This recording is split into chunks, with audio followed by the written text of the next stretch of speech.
Deception at its finest. He's doing all the pedaling.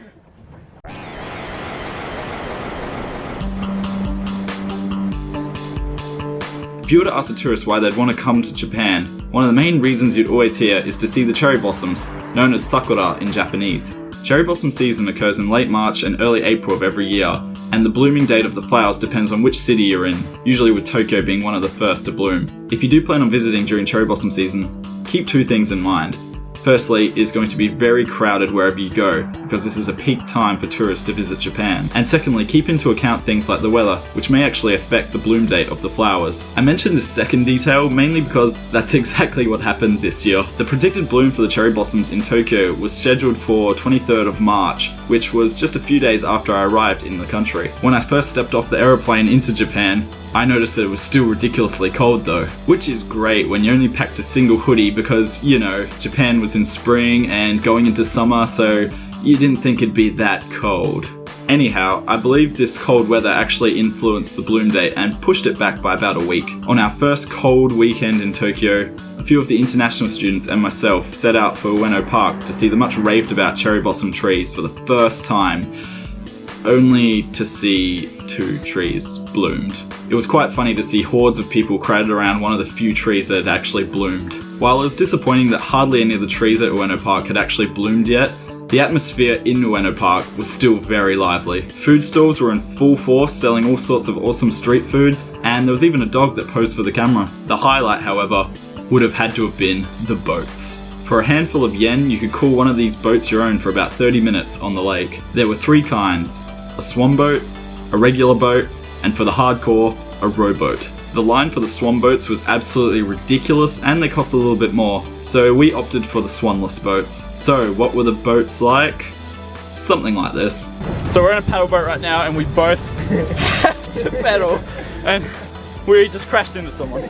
Are your legs tied yet? My legs can barely move this thing. My legs! There's someone over there, we're probably gonna kill them. Why are they going backwards? Oh shit, oh shit, oh shit, oh shit, oh shit, where are we going?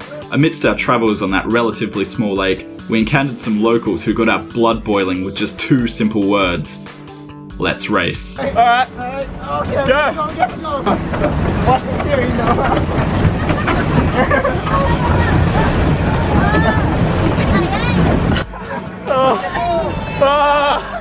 I think they won. We went off course. We're going for the high five. Come on.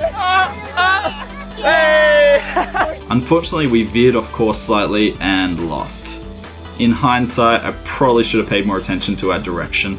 After a week of dealing with the loss of that race, the weather finally decided to show some signs of being nice, bright and sunny. So I decided to head back out to Ueno Park. Much to my luck, there they were, rows of pink petals covering the trees of the park. People all around the park were celebrating Hanami too, which is the Japanese word for having a picnic and enjoying the views of the cherry blossoms. I was enjoying everything also, well, except for these awkwardly paced, short step, long step stairs. Hungry, I hit up the food stalls again, albeit this time a lot more crowded. I navigated my way to the takoyaki stand, aka octopus balls, because who doesn't love some balls?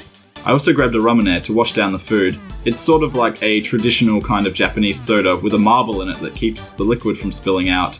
Just beyond where the boats were, I got distracted by 3 very good looking Shibas. One even smiled for the camera, while the other 2 sat back and watched. I was contemplating stealing one of the dogs for myself, but I had to get on to my next location, a personal favourite area of mine, Asakusa.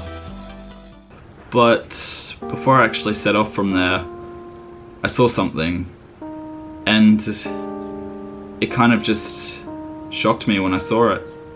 I know earlier I said I wouldn't get homesick by anything, but you know, when you just see something and it just hits you, it really made me think of home. I had a text from Red Rooster. The cheesy nuggets, 12 for $5, had been extended. Asakusa is the home to Sensoji Temple, and leading up to it there's a straight line of souvenir shops galore. While all the souvenir shops may be super touristy, it's not the reason that I go. I really appreciate the architecture of the temple and the surrounding buildings. There's even a giant sandal that people touch in the hope of being good walkers. That sounds pretty sweet to me considering I do a lot of walking on a daily basis in my travels. If you take a little look around the vicinity of the temple, you'll find all sorts of magnificent structures and things. What's the bet they're all 1 yens? I found out that Goku could have easily attained all 7 Dragon Balls for a measly 700 yen. Before I left Asakusa though, in typical Ben fashion, one thing caught my eye: the shop that claimed it had tasty melon bread. The lineup for this melon bread was huge, so it had my hopes up high. How was it? It was good. Maybe a bit too crusty on the top. This was an issue because it made it hard not to leave crumbs, and I didn't want to feed the pigeons.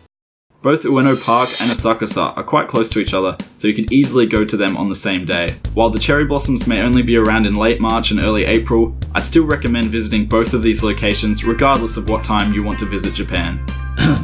And, if someone could send me some of those cheesy nuggets, that would be great.